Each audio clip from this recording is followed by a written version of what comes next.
This is Kevin, and this is my story. I grew up right outside Southeast DC in a little town called Suitland, Maryland. I played football and basketball, that's about it. It's funny, I was just gonna be a football player, but then, once I found out football wasn't year-round, I wanted to do something else. And my mom asked me, did I want to play basketball? And I said, why not? And I went to the gym, and I just fell in love with it. And ever since then, I was a fanatic. The difference between DC ballers and everybody else is that, there's a lot of guys that are versatile. If you walk around DC, you see a lot of players, 6'7", 6'8", play the point guard, play the two, handle the basketball, shoot the basketball. So I haven't seen that in any other states. He's kind of continued that tradition of guys from Washington, D.C. to really make it big.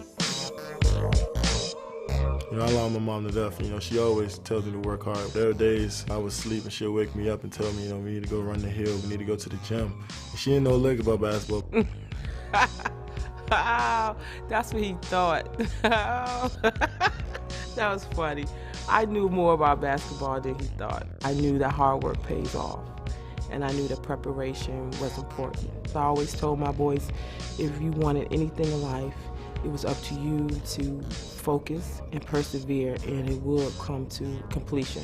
So that's what it was really about. She knew that I always needed to work hard, so that's the one thing I took from my mom, just continue to work hard no matter what I do.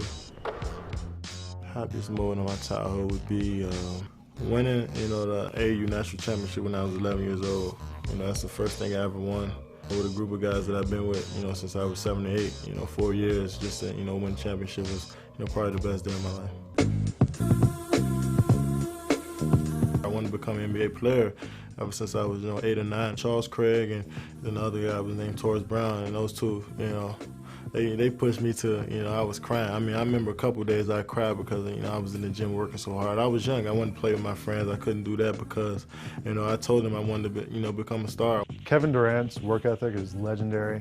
He's always been known as the guy who, as soon as the day after the season ends, he's back in the gym shooting. My first coach, Charles Craig, he died when he was 35 years old.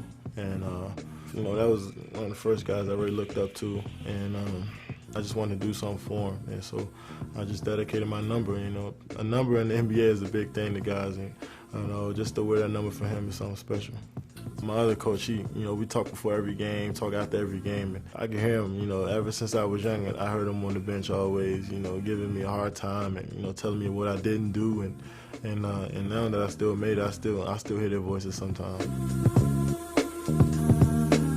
Kevin Durant was a prodigy. He was so thin and so long, 6'7", covered the court so well, shot threes, could score inside, had such good hands, was very agile. Kevin Durant, coming out of high school, was kind of overshadowed by Greg Oden. Even when he was in college, Oden sort of got more attention, and Ohio State was a better team than Texas was at the time. All he needed was strength, which he's improved on. National Player of the Year as a freshman in Texas, Rookie of the Year in the NBA, and he had a plan, and the plan has been all coming to fruition.